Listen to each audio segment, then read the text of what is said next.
Hey everyone, it's Alyse from Spicewalla. Welcome back to my tiny kitchen. Today I'm gonna show you how to make pizza at home. And not just any pizza, this is gonna be the best pizza you've ever made at home.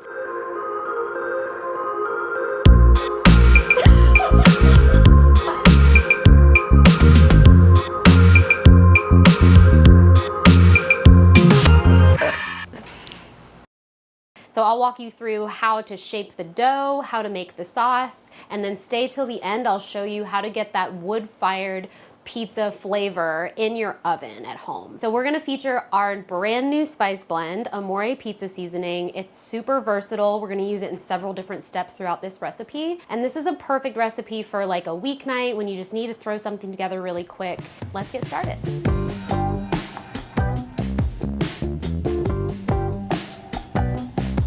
First thing, let's talk about the dough. You can make your own dough at home if you want to. We have a great recipe on our blog. Making your own pizza dough takes some time. If you feel like doing it, great. Your pizza's gonna come out excellent, but also you can buy pre-made pizza dough at grocery stores. Usually a lot of your favorite pizza places will sell you their dough as well. I went ahead and bought pre-made dough. I took this dough out of the fridge about an hour ago. Usually it'll stay good in the fridge for a few days. But if this is just like a last minute dinner, you can just pick it up on your way home, put it on the counter while you're prepping your other ingredients, and it should be ready to go by the time you're ready to start forming it and shaping it. Next, we're gonna make our sauce. I do not believe in cooking a pizza sauce. It should be just raw crushed tomatoes, some garlic, salt, and olive oil, just really simple. I'm kind of a purist when it comes to pizza. I think just very simple ingredients, very few toppings is like the way to go. I'm using San Marzano crushed tomatoes. That's kind of just gonna be your main flavor in this sauce. So just make sure it's a really good quality if you can find it. We're just gonna add some fresh garlic. So I'm just gonna peel some garlic and then grate it. You can mince it with your knife. I get impatient and I just use a microplane. So we're gonna do 2 garlic cloves like this.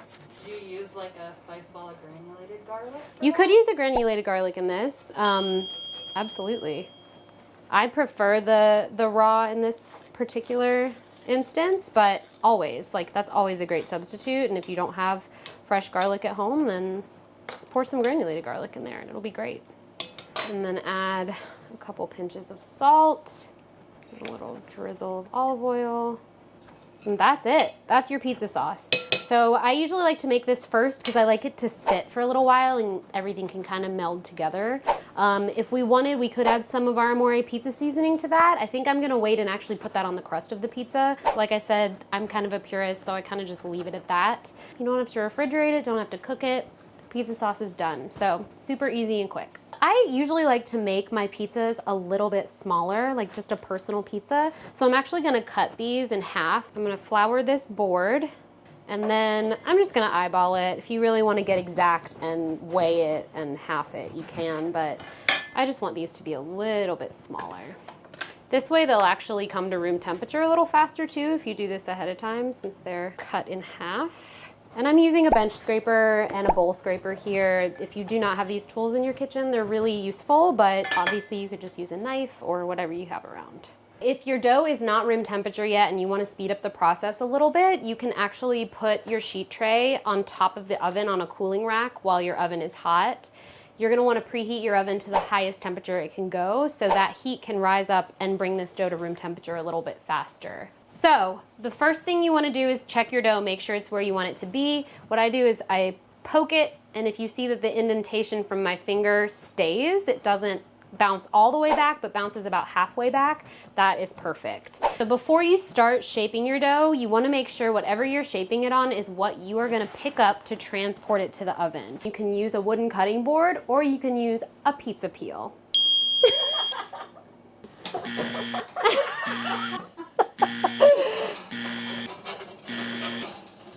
Oh!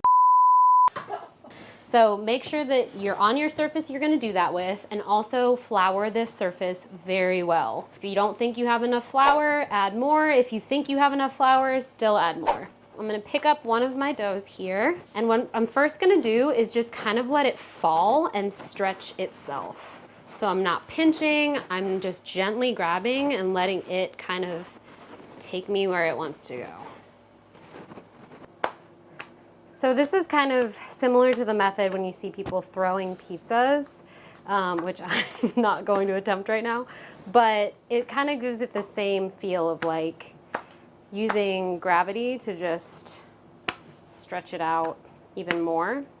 And then we're actually going to go around with our fingers and create a little border. So this is actually going to be your crust. So the outside of it is going to be a little thicker than the rest of it. If you need to pick it up again, that's fine. This time try not to stretch from the outside, just stretch from the inner part so you don't lose your little border there.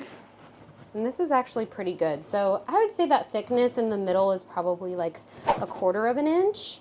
And then around the outside, it's gonna be a little more. And you're not going for perfection here. Like, I don't want my pizza to be perfectly round. If that's what you're going for, you're gonna be here for a long time. So that's it. That's kind of the thickness you want around the outside. In the middle, you wanna make sure you have that nice border, and we're ready to put toppings on. All right, so I've kind of moved this to the edge of my board because if you think about putting this in the oven, you're gonna be shuffling it this way. So that's always a good test. Before you put it in the oven, see how it's sliding around? I wanna make sure it's nice and mobile, and we wanna keep it that way. Once I start putting my toppings on, it's go time. We gotta move pretty fast. First, of course, is our sauce.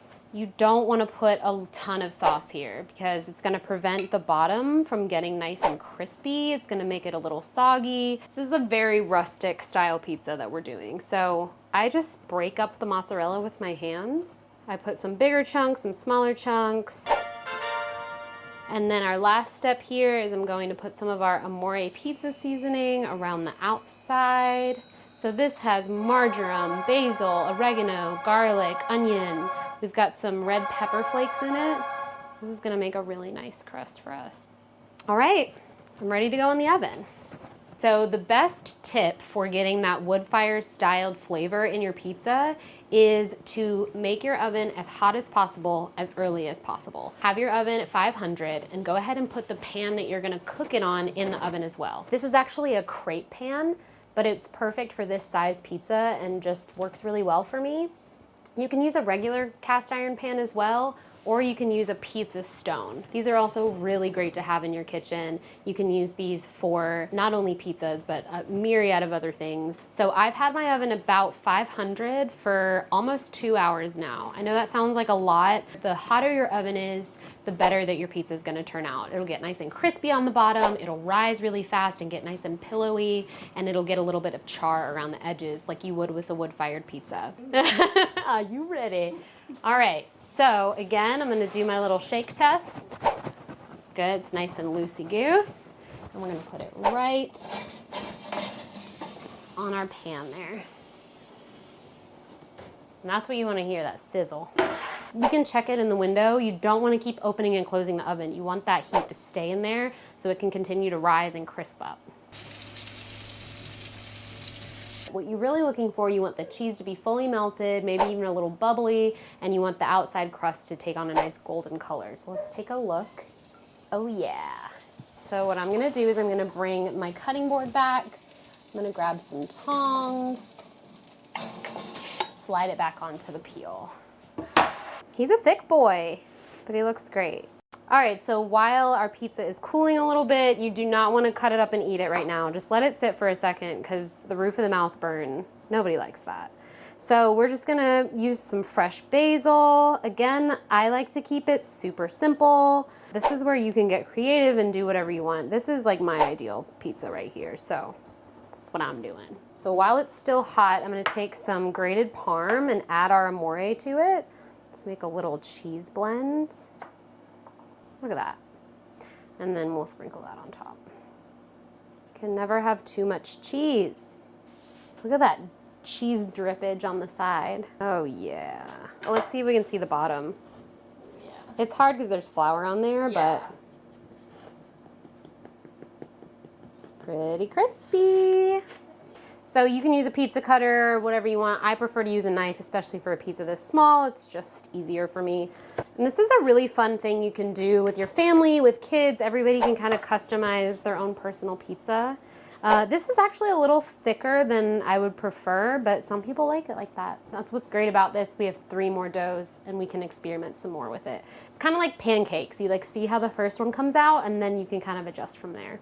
What I really love about this recipe is the tanginess of that simple sauce and the really beautiful flavors that our Amore pizza seasoning brings out in it. And also this is a quick, easy, interactive dinner you can do on a weeknight with your family or your friends and just have fun with it. I hope you guys found this video useful. If you did, please like and subscribe, comment below, let us know what your favorite pizza toppings are so we can continue to make more content like this for you. We'll see you next time in the tiny kitchen.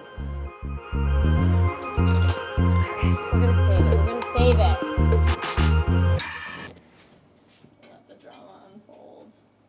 Literally. This is going to be a calzone now. Calzone. Oh my god. What a disaster.